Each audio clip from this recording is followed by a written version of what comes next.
بسم اللہ الرحمن الرحیم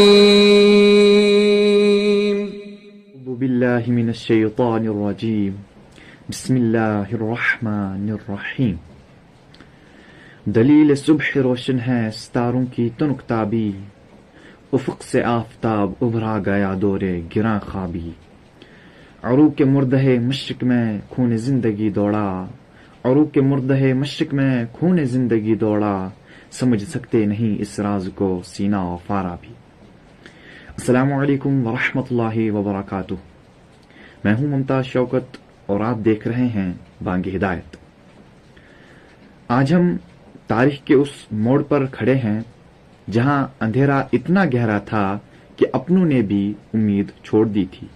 یہ وہ دور تھا جب دنیا کے نقشے سے مسلمانوں کی واحد مرکزیت خلافت عثمانیہ مٹائی جا رہی تھی، لیکن اسی ہولناک اندھیرے میں حکیم الامت علامہ اقبال نے ایک ایسی نظم لکھی جس نے مرتی ہوئی قوم میں زندگی کی لہر دوڑا دی۔ آج ہم طلوع اسلام کی شاعری نہیں بلکہ اس کے پیچھے چھپی وہ لوح زنگ تاریخ بیاں کریں گے جس نے اقبال کو یہ شاہکار لکھنے پر مجبور کیا۔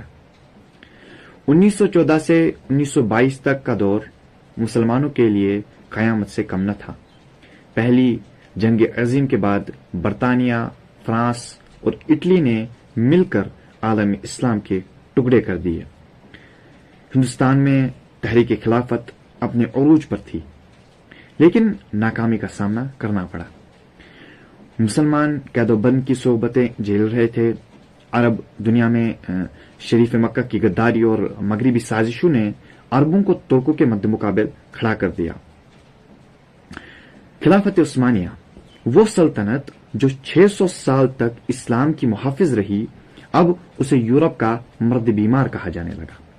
استنبول پر دشمنوں کا قبضہ ہو چکا تھا اور معاہدہ سیورے، ٹریٹی آف سیورے کے ذریعے ترکی کو ختم کرنے کا مکمل منصوبہ بن چکا تھا۔ اس وقت اقبال کی کیا کیفیت تھی؟ وہ لندن اور جرمنی میں تعلیم حاصل کر چکے تھے۔ وہ جانتے تھے کہ مغرب کا مادی سیلاب کتنا طاقتور ہے۔ وہ مسلمانوں کی بے حسی پر تڑپ رہے تھے۔ اقبال نے دیکھا کہ اندلس ہاتھ سے گیا، سسلی چھن گیا، اب استنبول بھی جا رہا ہے۔ ان کی اس وقت کی شاعری میں ایک ایسا درد تھا جو شکوہ اور جواب شکوہ کی صورت میں نکلا۔ لیکن اقبال صرف رونے والے شاعر نہیں تھے، وہ مرد مومن کی واپسی کے منتظر تھے۔ وہ جانتے تھے کہ جب امت تڑپتی ہے تو اللہ کی رحمت جوش میں آتی ہے۔ پھر تاریخ نے ایک پلٹا کھایا۔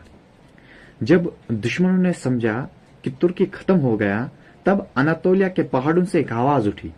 غازی مصطفیٰ کمال پاشا کی قیادت میں ترکوں نے اپنی بقا کی وہ جنگ لڑی جس نے پوری دنیا کو دنگ کر دیا۔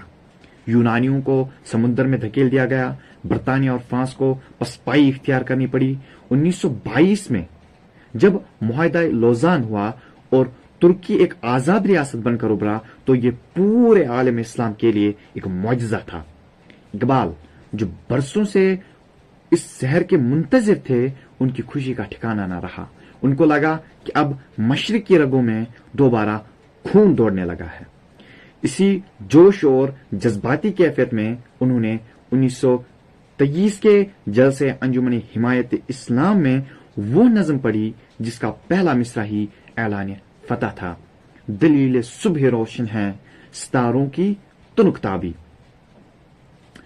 اس مصرع میں ہی ہمیں یہ محسوس ہوتا ہے کہ اقبال اعلان فتح کا پرچار کر رہے ہیں۔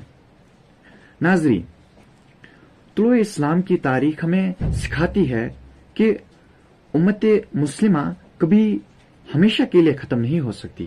یہ وہ قوم ہے جو تلاطم خیز موجوں میں ہی پروان چڑھتی ہے۔ اقبال نے ہمیں بتایا کہ جب ہم اپنی خودی پہچان لیتے ہیں تو فرشتے ہماری نصرت کو اترتے ہیں۔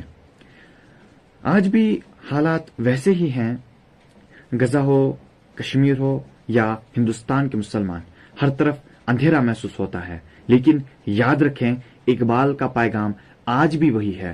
ستاروں کی تنک تابی بتا رہی ہے کہ صبح ہونے والی ہے۔ ہمیں مایوس نہیں ہونا، ہمیں صرف اپنا رشتہ اللہ سے اور اس کی کتاب سے مضبوط کرنا ہے، اور یہی وہ چیز ہے جو ہمیں فاتح بننے میں ہماری مدد کر سکتی ہے۔ اگلی ویڈیو میں ہم اس نظم کے پہلے بند کی ایک لفظ کے ساتھ تشریح کریں گے۔ اگر آپ چاہتے ہیں کہ ہم تاریخ اور ادب کا یہ سفر جاری رکھیں تو بانگی ہدایت کو سبسکرائب کریں اور اس پیغام کو عام کریں۔ اللہ ہم سب کا حامی و ناصر ہو۔ اپنے میزبان ممتاز شوکت کو اجازت دیجیے۔ اللہ حافظ۔ السلام علیکم ورحمۃ اللہ وبرکاتہ۔